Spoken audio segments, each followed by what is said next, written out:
नमस्ते प्यारे बच्चों, आप सब कैसे हैं? आप मुझे ज़रूर बताइएगा in the comment down below. मेरा नाम दीपाली है और आज हम पढ़ेंगे नैतिक कहानियाँ। और आज का विषय है गुस्सा। हैरी और उसके पिता काफ़ी परेशान थे। हैरी अपने अड़ोस पड़ोस में बहुत ही लड़ाकू स्वभाव के कारण मशहूर होता जा रहा था। छोटी छोटी बात पर वह रोने चिल्लाने लगता और लोगों से अपशब्द बोलने लगता। इससे उसके पिता भी काफी नाराज हो जाते थे।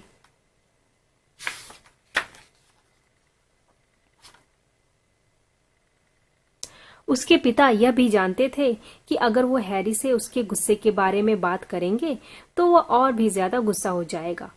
उन्हें कोई हल नहीं सूझ रहा था। अब उन्होंने हैरी को किसी दूसरे तरीके से समझाने का निश्चय किया। हैरी के पिता ने उसे एक हथौड़ा और कुछ कीलें दी और कहा, अब जब भी तुम्हें गुस्सा आए तो तुम बाड़ में हर बार एक कील ठोक दिया करो।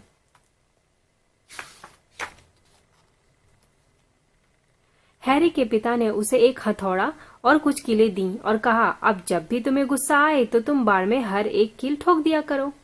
धीरे धीरे हैरी अपने गुस्से पर काबू करने लगा। उसका चिल्लाना भी कम होने लगा। कुछ ही दिनों में उसने चिल्लाना और लोगों को मारना पीटना बिल्कुल बंद कर दिया। वह बहुत प्रसन्न होकर अपने पिता के पास गया और उन्हें इस बदलाव के बारे में बताया। उसके पिता भी काफी प्रसन्न हुए और बोले, आज के बाद से जब जब तुम अपने गुस्से पर काबू पाओ, हर बार एक कील वापस निकाल दिया करो।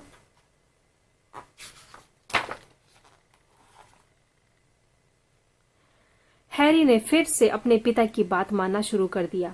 अब जिस दिन वह बिल्कुल चीखता चिल्लाता नहीं था, उस दिन वह जाकर एक कील बाड़ से वापस निकाल लाता। 2 महीने के बाद वह फिर से अपने पिता के पास गया और उन्हें बताया कि वह बाड़ में सारी कीलें निकाल चुका है और बाड़ में अब एक भी कील नहीं बची। उसके पिता यह सुनकर बहुत प्रसन्न हुए। वो हैरी को लेकर बाड़ के पास चल दिए।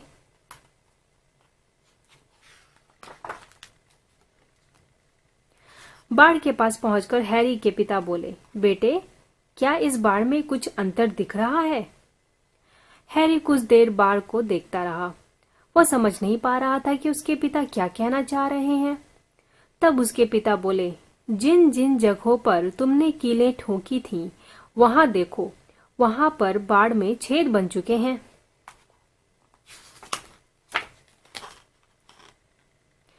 हैरी ने बाड़ में बने छेदों को ध्यान से देखा। उसके पिता सही कह रहे थे। उसे समझ में आ गया कि उसने बाड़ से कीलें तो निकाल ली थीं, लेकिन बाड़ में जगह जगह छेद बन रहे थे। छेदों की वजह से बाड़ काफी खराब लग रहा था।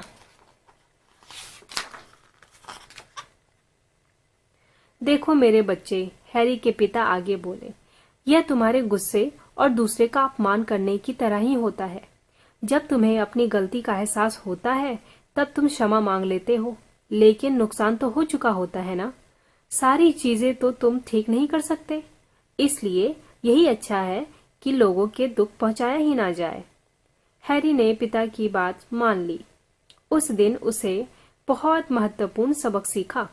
नैतिक शिक्षा। समय रहते ही गलती सुधार लेना चाहिए बच्चों। इसी में सबका अच्छा होता है, क्योंकि हम नहीं चाहते कि हम उसी गलती को दोबारा दोहराएं। धन्यवाद प्यारे बच्चों। अब हम कल आएंगे अपनी नई नैतिक कहानियों के साथ।